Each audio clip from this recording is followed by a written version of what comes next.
A los 19 años ya escribía terceras en el periódico que sería su casa durante más de 40 años. Hay cosas en España que han durado 40 años, esas cosas que tiene la vida. Su carrera le llevaría por todas las modalidades del menester hasta llegar a la dirección. Redactor, editorialista, entrevistador y hasta corresponsal de guerra en el Congo, Vietnam, Israel y Camboya.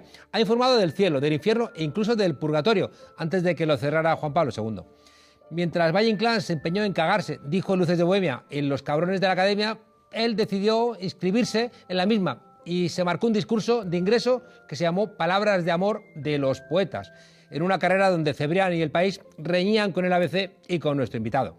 Durante muchos años figuró en las encuestas nacionales e internacionales entre los 10 españoles más influyentes y tiene el gran honor de haber sido considerado por Franco como el peor enemigo del régimen, lo cual quizás es algo exagerado viniendo de un dictador que mandó fusilar a 200.000 españoles.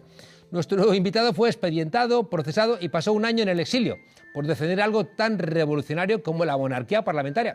Seguramente por lo de parlamentaria, porque el franquismo desde el año 47 fue un reino. En fin, aunque políticamente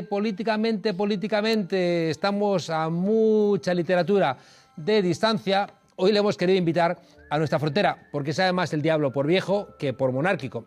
Y encima, si recita poesía de corrido y ha sido amigo personal de Neruda, no quedaba otra que invitar a nuestra casa a Luis María Ansón. Don Luis María, muy buenas gracias. Tardes. ¿Cómo está usted? Muchas gracias. Pues encantado de estar aquí. Muchas es la gracias. segunda vez que vengo y ya estuve muy contento la primera vez y ahora pues mucho más. Muchísimas gracias por estar aquí en esta humilde frontera. Inda, Jiménez Los Santos, ¿qué demonios le pasa al periodismo en España? Sí, el periodismo, que yo creo que en estos momentos el periodismo joven es excelente, los egresados de las distintas facultades de Ciencias de la Información, pues yo creo que están haciendo una labor muy consciente de que administran un derecho ajeno, que es el derecho a la información que tienen los ciudadanos, y ejercen el contrapoder, que consiste en elogiar al poder cuando el poder acierta, que no es muchas veces, criticar al poder cuando el poder se equivoca y denunciar al poder cuando el poder abusa. Y yo creo que eso las nuevas generaciones, tanto en prensa como en radio, como en televisión, como en los periódicos digitales, lo están haciendo con gran eficacia. Tenemos un pequeño problema que tiene alguna otra profesión, como por ejemplo la medicina, de un curanderismo excesivo, y después pues hay gentes que están instalados en un periodismo que es el periodismo de la insidia y del insulto. Yo me acuerdo que a los 19 años, tenía yo 19 años, cuando Luis Calvo, que fue un gran periodista, uno de los grandes que ha producido España, la primera cosa que me dijo fue esa, que no era serio hacer un periodismo donde se insultara, y mucho menos por razones físicas, y donde se produjera la insidia. Y efectivamente eso hay una parte hoy del periodismo que seguramente buscando audiencia, buscando lectores o buscando oyentes, pues sí. Veo por un lado que hay un periodismo que parece que está más interesado en ver si pilla en un renuncio al entrevistado o a la entrevistada, ¿no? Como muy como perro de presa, no tanto para sacar su pensamiento, sino para sacarle algo que lo abochorne. O veo cosas que a mí se me escapan. En el entorno de la aprobación de una ley de igualdad, entrevistar al abogado de la manada, ¿no? A preguntarle qué opina, ¿no? Son cosas que digo, esto no sé si tiene que ver con el periodismo. Lo que pasa es que yo creo, sabes, que el oyente o el espectador o el lector tiene ya mucha información y mucha capacidad de discernir lo que es periodismo serio y lo que no es periodismo serio. Y en definitiva, pues vamos a dejar que cada uno utilice su libertad de expresión como quiera, porque al final lo que se impone es el buen sentido en la libertad de expresión y el buen sentido de las gentes que desde cualquier plano ideológico defienden esas ideas con seriedad y sin necesidad ni de lanzar insidias ni de insultar.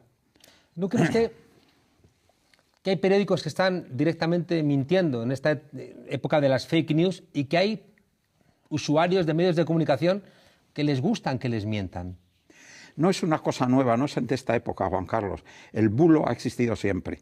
Ha habido una etapa en que el rumor se utilizaba mucho, pero también se ha utilizado el bulo. El bulo es exactamente lo que llamamos hoy una fake news, es decir, que no tiene nada más que coger el diccionario de la Academia Española y leer ahora lo que dice bulo y es exactamente la fake news. Siempre ha existido eso. Otra cosa es que hoy, claro, la información se ha multiplicado. Ha habido un tiempo en que había algunos periódicos impresos y un parte de radio, pero ahora no, ahora hay cantidad de periódicos digitales, cantidad de periódicos impresos, cantidad de periódicos hablados y cantidad de periódicos audiovisuales. A mí me parece que a pesar de la cantidad de insidias o de bulos o de falsedades que se producen en los medios de comunicación, a mí me parece que en conjunto la ciudadanía está muy bien informada, que tiene una información muy completa. Otra cosa es dónde se recibe esa información. Por ejemplo, en mi época, pues la gente leía el periódico por la mañana y a lo mejor oía alguna cosa de radio. Hoy es evidente que la información la recibe la gente a través del teléfono. No es ni siquiera la tablet o el ordenador, es el teléfono lo que consulta de 35, de 40 años hacia abajo. Yo no conozco, no digo que no los haya, que los hay, pero no conozco a jóvenes que compren un periódico. Lo ven y ni siquiera que Mis vayan alumnos al no lo ordenador. compran. Mis alumnos de ciencias políticas, comprar un periódico, eso es ciencia Lo ven ficción. en el teléfono. Esa es la realidad. Ahora, la información en sus líneas generales es muy abundante, generalmente es muy objetiva. Tenemos periodistas que deontológicamente son estupendos porque están egresados de unas facultades de ciencias de la información, que lo sustancial de lo que enseñan es eso, la importancia que tiene la profesión y el servicio a la verdad. Y la verdad, a veces por un lado es cóncava y por otro convexa, pero lo que hay que hacer es buscarla y creer que uno está en ella, ¿no? Y yo creo que eso, a mí me gusta mucho el periodismo joven que tenemos hoy en España. Comprendo que se le critica, y se le critica yo creo que sin fundamento. Más bien hay gentes resabiadas de otras épocas que son las que puede ser que estén alterando el periodismo, pero los jóvenes periodistas están haciendo un enorme esfuerzo por encontrar la verdad.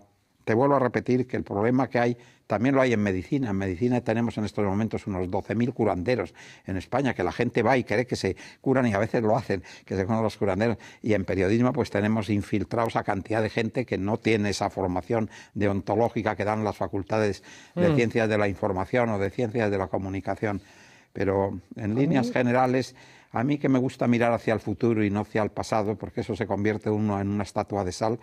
Y yo creo que hacia el futuro podemos estar satisfechos del periodismo que tenemos y de cómo está cumpliendo el periodismo sus dos funciones esenciales. ¿No compartes ese estudio de la Universidad de Oxford que planteaba que los medios en España son de los peores de Europa? No lo comparto absolutamente para nada. En todo caso, lo podríamos decir eso de los medios ingleses, que están algunos de ellos en un sensacionalismo desbocado. Yo creo que aquí se está haciendo un periodismo excelente, como ha sido siempre.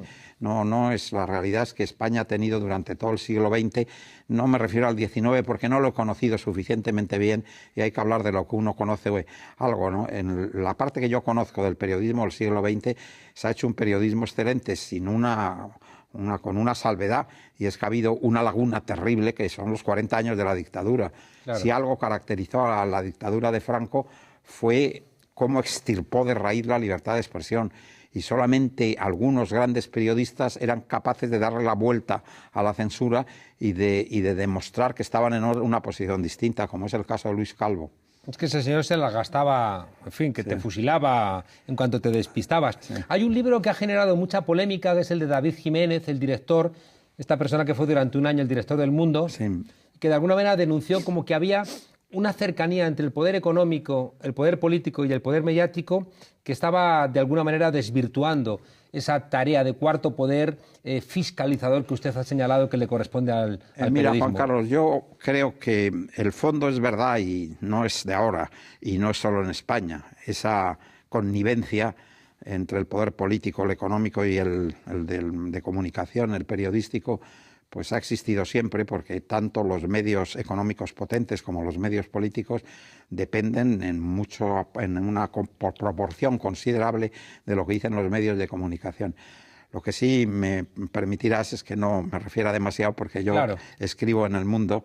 Estoy enormemente satisfecho porque se portan muy bien conmigo y porque me parece que es un periódico, en fin, que responde a un entendimiento del periodismo certero en sus líneas generales, y este señor fue director del periódico y cualquier cosa que yo dijera sería inconveniente por mi parte. No me gustaría hacerlo. Absolutamente comprensible.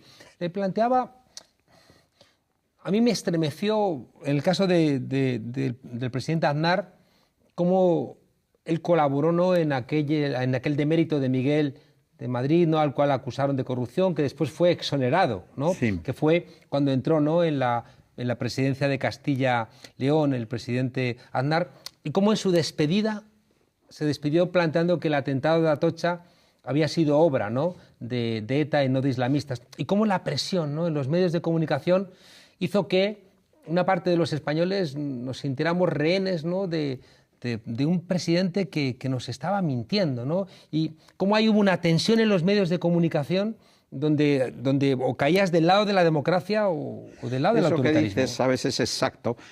Tal vez yo no creo que José María Aznar, en fin, lo que tomase la actitud de mentir. Lo que creo es que hubo durante por lo menos 24 horas una confusión importante. Claro, pues ETA estaba muy presente en la vida española y la realidad es que muchos teníamos la impresión de que un atentado de ese calibre lo normal es que viniera de ETA, no de ese, llamemos, mundo islámico que al final se fue confirmando. Pero no creo que quisiera mentir. Hay que ponerse en el contexto, ¿sabes?, de esa situación. Y el contexto, la verdad, es que fue un atentado tremebundo. Claro. Y era muy difícil no pensar que ETA, que había cometido tantos atentados, no estaba de alguna manera directa o indirectamente en ese atentado. No es que le quitemos responsabilidad a los que tenían la obligación de haber esperado y haberse informado bien, pero sí tiene una explicación. Vamos a dar un salto. Yo le pregunto a mis alumnos si se sienten españoles, una amplia mayoría dice que sí, les pregunto qué es España y ahí me fallan. Señora Son, ¿qué es España? Es una de las grandes naciones de la historia universal. Desde luego, en la época moderna hay tres grandes naciones, sobre todo que es Inglaterra, Francia y España es una de esas naciones. Y por lo tanto, las gentes que hemos nacido en España tenemos el sentimiento de lo que significa España como entendimiento territorial y de su unidad y como entendimiento político y ideológico. No creo que se pueda pensar que los españoles no tienen conciencia de lo que significa el país en el que viven. Otra cosa es que a veces algunos exageran por chauvinismo la importancia que ha tenido España y otros, en cambio, la disminuyen completamente. Yo creo que podemos sentir un orgullo legítimo con todos los defectos y todos los problemas que ha tenido la nación española desde 1492 hasta nuestros días. Sin embargo, a mí me parece que ha dejado de positivo en el mundo donde ha estado algunas cuestiones que son indudables. Y hemos construido varios estados modernos, alguno tan potente como es hoy México, como es Argentina, como es Chile, y esos estados están construidos por España, al margen de los errores o de las atrocidades que pudieron hacerse en alguno de ellos. Pero sería injusto no reconocer lo que ha significado desde el punto de vista de llevar la cultura, y dentro de la cultura el idioma español, que es el segundo idioma del mundo, a esas naciones en las que estuvimos durante 3 siglos y medio o 4 siglos. A mí no me gusta nada el patrioterismo, no me gusta nada esas cuestiones, pues eso, patrioteras al hablar de España o de la patria, de qué tal, pero en cambio sí creo que es necesario esa reflexión que, por ejemplo, tuvo Unamuno, que tuvo, por ejemplo, Ortega, seria sobre lo que significa la nación española en el concierto de las naciones que han formado nuestra historia, la historia universal en los últimos años. Lo que a mí me parece que lo que tenemos en España, como ha pasado en Inglaterra y en Francia, ¿no? ha sido un desprecio inadmisible sobre lo que han sido las grandes naciones, por ejemplo, orientales. ¿Por qué creemos que Francia es mejor que China? Pues yo no lo creo para nada después de haber vivido en China. Creo que es al revés, que China como nación tiene tanta o más importancia que ha tenido Francia, en todo sentido, y ni siquiera en el cultural, donde Francia ha destacado tanto. China está en demora de esa expresión cultural. Y, por ejemplo, en estos momentos China es un país que está creciendo al 4% y tiene 1.400 millones de habitantes. Y la India, donde no está limitada la natalidad, cuando yo hice crónicas de la India durante varios meses, tenía 500 millones de habitantes. Ahora tiene, he visto la última estadística, tiene 1.365, está cazando. Y en cambio, la diferencia que hay entre China es que China volverá a pasar un periodo o una situación parecida a la de Tiananmen, porque las gentes, cuando los países van cristalizando, caminan hacia la libertad, en zigzag, pero caminan hacia la libertad. En cambio, la India tiene ese problema resuelto. Bueno, ¿qué nación europea se puede comparar hoy con lo que significan en el mundo China o la India? Ninguna. Claro. Vamos a regresar a España. Los reyes católicos, se plantean algunas discusiones, no hicieron nación, sino que hicieron imperio. Y al hacer imperio dejaron muy sueltos a los territorios Y eso nos lleva a la pregunta de si Cataluña no es también hoy una nación. A mí me parece, sabes, que no es necesario hablar de todas estas cosas en su contexto. Los reyes católicos lo que hicieron fue la unificación completa de España y después, ya con Carlos I, se plantea una expansión motivada sobre todo por el deseo de evangelización. Entonces había un factor religioso que informaba las monarquías de toda Europa, no solo de la española. Cataluña formó parte de la Corona de Aragón y cuando se logra la unidad de España forma desde entonces parte de la unidad de España. Yo, las palabras de que sea nación o que sea Estado, que sea, al final son palabras que habría que definir de una manera o de otra. Lo que sí es cierto, ¿sabes?, es que el español medio, el español de Valladolid, el español de Sevilla, el español de Málaga y una buena parte de los españoles de Cataluña sienten que Cataluña forma parte del territorio nacional de nuestra nación actual. Y yo, desde luego, me siento con derecho a opinar sobre el destino de Cataluña. Eso no le corresponde solo a los catalanes, como no le corresponde a Torrelodones proclamarse independiente. Mira, en el año 1873, como recordarás muy bien, se produjeron los reinos de taifas de nuevos en España, las repúblicas de taifas, como lo quiera llamar. Y hay, por ejemplo, cosas tan absurdas, pero que las hemos vivido hace 150 años, no hace tanto tiempo, como que Jumilla dijo que declaraba la guerra a Murcia si Murcia intervenía en las fronteras de Jumilla, pero una declaración formal, y Cartagena se declara nación independiente.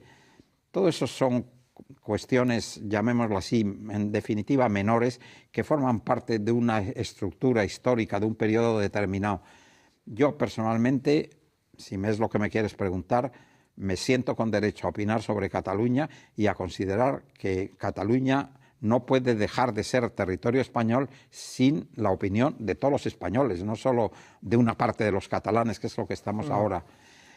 En cambio, cuando votaron el estatuto, votaron solamente ellos. Sí, porque era un estatuto de Cataluña. También votaron los murcianos su estatuto, votaron los castellano-leoneses su estatuto, conforme a una constitución que se hizo entre todos los españoles. La Constitución, no nos olvidemos que la Constitución de 1978, Cataluña fue de las comunidades autónomas una de las que votó más alto esa Constitución. Llegaron casi al 80% de síes a la Constitución. Pero eso, naturalmente, que puede cambiar, y yo no quiero decir que no, eso no se produzca con el tiempo. Me has preguntado por sentimientos y yo te digo, claro, el sentimiento que yo tengo con relación, que creo que es un sentimiento compartido por infinidad de españoles en todas las regiones de España. Se lo planteo porque esa idea de que la suerte de Cataluña pasa, ¿no?, por lo que opine el conjunto de los españoles, que era el planteamiento fuerte del Partido Popular y Rajoy, se ha traducido en un crecimiento exponencial del independentismo. Y yo tengo un miedo personal, y es que cuando el independentismo pueda llegar a un 70%, ya no vamos a solventar los españoles el conflicto en Cataluña, sino que lo van a solventar los europeos, y siempre que los europeos han entrado en España a solventar nuestros conflictos, nos han fastidiado.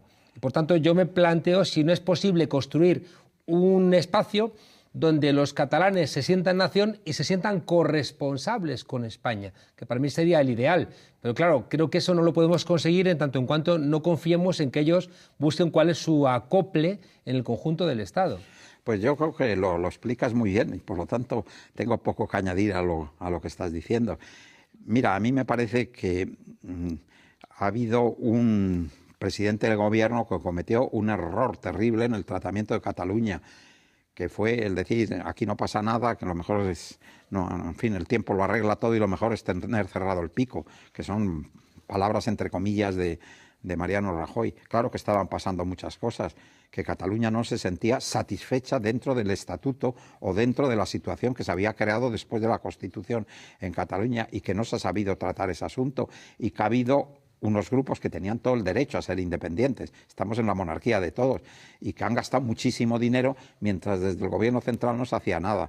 A mí me parece que el establecer unas políticas distintas con relación a Cataluña y procurar que la inmensa mayoría de los catalanes se sientan satisfechas dentro de lo que es el conjunto de España es una tarea que políticamente es necesario abordar. Pero fíjate, Juan Carlos, el problema que tenemos ya no es volver al siglo XIX, sino caminar hacia el siglo XXII. ¿A dónde vamos caminando en Europa? Hacia los Estados Unidos de Europa. Y los Estados Unidos de Europa tardarán 15, 20, 25 años, pero es evidente que se van a constituir. La supranacionalidad es un hecho. En estos momentos tenemos frontera común con todos los países europeos, que es el fenómeno Schengen. Sí, tenemos moneda común con los países europeos. Yo creo que hay ya un 50% de decisiones que nos afectan a los españoles, a los italianos, a los franceses, que se deciden en Bruselas. Claro. Y a mí me parece que lo que tenemos que hacer es mirar hacia el futuro y vamos a ir a una supranacionalidad que van a ser los Estados Unidos de Europa, donde habrá diferencias en esos estados, como hay en los Estados Unidos de América. Hay estados donde existe la pena de muerte y otros no existe, por poner una cosa muy radical. Bueno, en Europa va a haber diferencias entre los distintos estados. Vamos a tener un idioma común que va a ser el inglés, a pesar de que Inglaterra, el idioma inglés va a tener muy poca representación, pero es el idioma universal, y sobre todo además porque eso también va a desaparecer, porque hoy ya con el teléfono ponemos un teléfono aquí y se habla en español y sale en indonesio, en chino, en japonés, en lo que uno quiere. Por lo tanto, la Torre de Babel está a punto de ser liquidada. Y si no caminamos hacia los Estados Unidos de Europa, no seremos capaces de hacer frente ni a China, ni a la India, ni a Estados Unidos. Totalmente de acuerdo.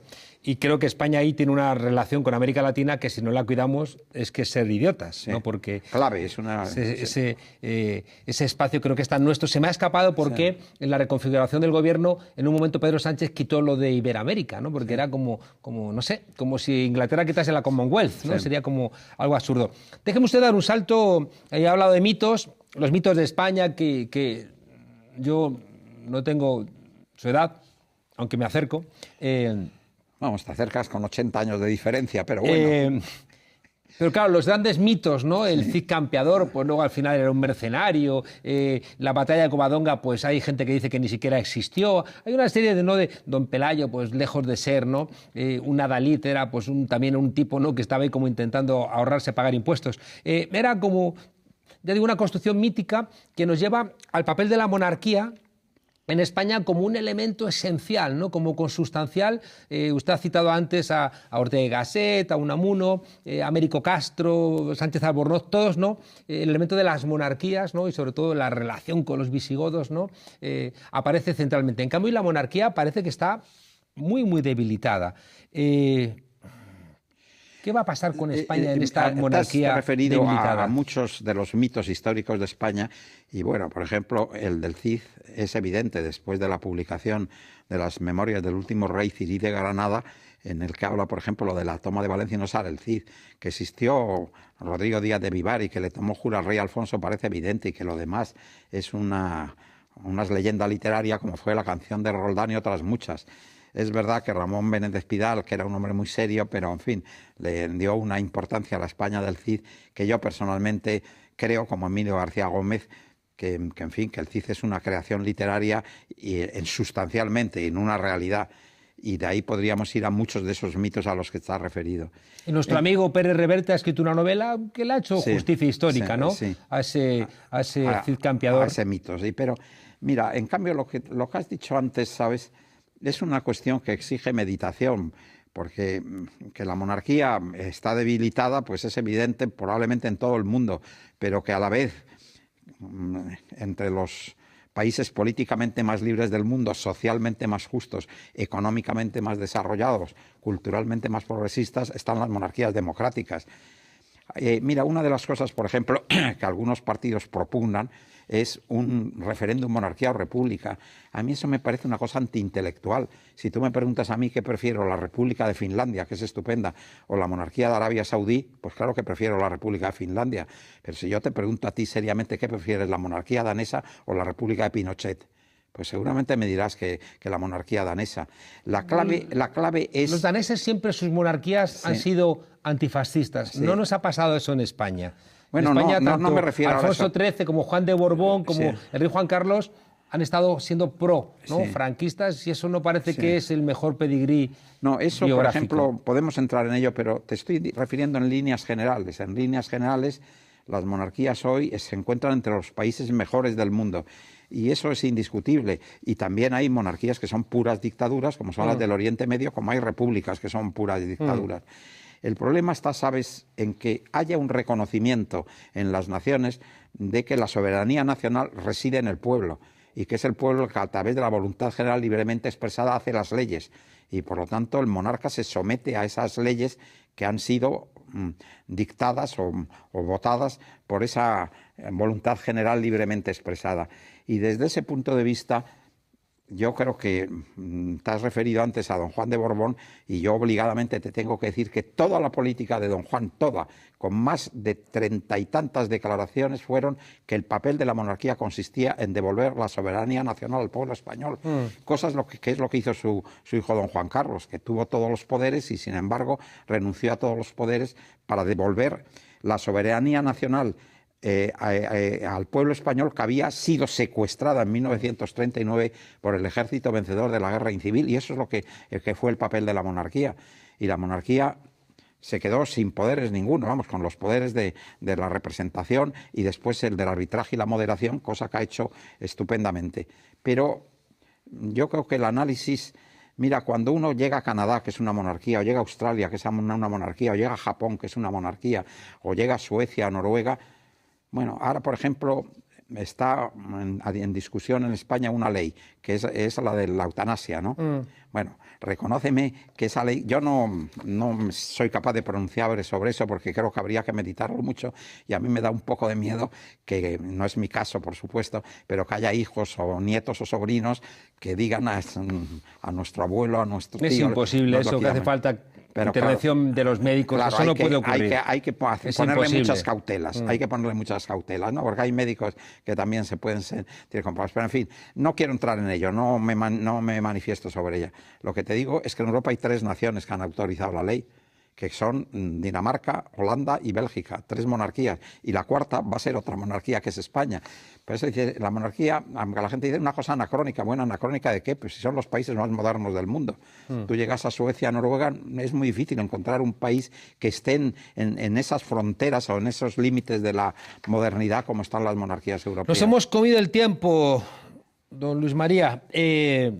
Déjeme preguntarle, pero me tiene que contestar con una frase, porque no quiero dejar de preguntarle sobre 4 o 5 cosas. Cloacas del periodismo. Toda esa vinculación, Villarejo, sí. OK Diario, Policía Patriótica contra Podemos. Han existido siempre, existen en todos los países democráticos, en todos, y hay que procurar erradicarlas. Pero para eso estamos los periodistas, para luchar contra eso y para denunciarlo. Ley Mordaza. No, absolutamente en contra. Yo estoy a favor de la libertad de expresión, como sabe todo el mundo.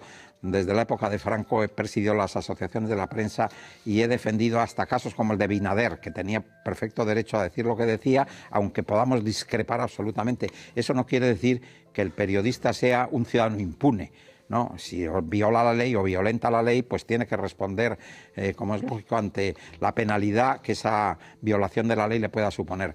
Pero la libertad de expresión es el cimiento sobre el que se asienta una democracia pluralista plena. ¿Comisión de investigación al rey emérito? Yo creo que es necesario cumplir con la ley. Me parece que ahí se puede rozar con la ley. Al rey emérito lo que habría que hacer es hacer una comisión instalándole donde le corresponde en la historia.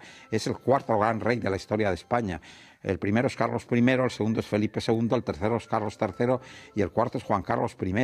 Es un rey que ha hecho una labor ingente en favor de España, 40 años de servicio, jamás está enfermo muchas veces, nadie lo ha notado, no ha dejado de pronunciar un discurso, de ir a un sitio donde tenía que ir, ha sido un rey absolutamente ejemplar. Y no es que yo diga que no hay que hacer, pero mira, a mí las insidias me gustan poco. No se me ocurriría, por ejemplo, no lo habrás visto, he escrito, no sé, desde que existe Podemos, a lo mejor 2000 y pico artículos, jamás he rozado esas insidias que por el momento no son nada más que ¿A usted le gusta Pablo Iglesias? Que sí, porque Pablo Iglesias tiene razón. ¿A usted le gusta Pablo Iglesias? Sí, creo que es un político, ya tiene la izquierda, un político de envergadura, es un tipo de primera, y claro que me gusta Pablo Iglesias. ¿Es usted optimista? No coincido con él ideológicamente, pero sí creo que tiene la seriedad, la coherencia y la envergadura de un gran político. Yo creo que es de los grandes hombres de Estado que tiene ahora mismo este país. Así ¿Es usted optimista con España? Sí, lo soy. Creo que las nuevas generaciones van a contribuir a reformar las reformas que es necesario hacer y a construir una España que cada vez va a ser mejor. Despídanos de la frontera con un verso. No, no, no, eso me lo hacen decir siempre y me da vergüenza hacerlo. No, lo que... O sea, que no he sido nada original. No, en eso no. Todo el mundo quiere que yo le recite versos y nada, no, no. Pues entonces me retiro. Sí. Me retiro, académico de la lengua. ¿Cuántas preguntas me he quedado por delante? Me quedo con su optimismo con los jóvenes periodistas, a ver si les pagan un poquito mejor, porque con lo que les están pagando me da que no tienen tiempo ni posibilidad de ser buenos. Siempre está mal pagado el periodismo, pero efectivamente ahora, proporcionalmente con otras profesiones, está mucho peor. Y eso es necesario arreglarlo, pero para arreglarlo es necesario que cristalice el mundo digital, que todavía no ha cristalizado, y empieza a haber periódicos potentes, que todavía no los hay. En estos momentos, eso que fue el ABC, El País, El Mundo en otro tiempo, eso no existe hoy, y los periódicos digitales irán cristalizando y dentro de 6, de 8 años, pues tendremos un periodismo con posibilidad de pagar más a nuestros compañeros. Luis Marianson, muchísimas gracias por su casi siglo de sabiduría, a veces también de mala leche, de conocimiento y de monarquía irredenta. Muchísimas gracias por acompañarnos aquí en La Frontera. Muchas gracias a todos ustedes una vez más y muchas gracias sobre todo a los espectadores que con tanta paciencia nos han visto y escuchado. Muchas gracias. Muchas gracias. Bueno, pues... Muy bien.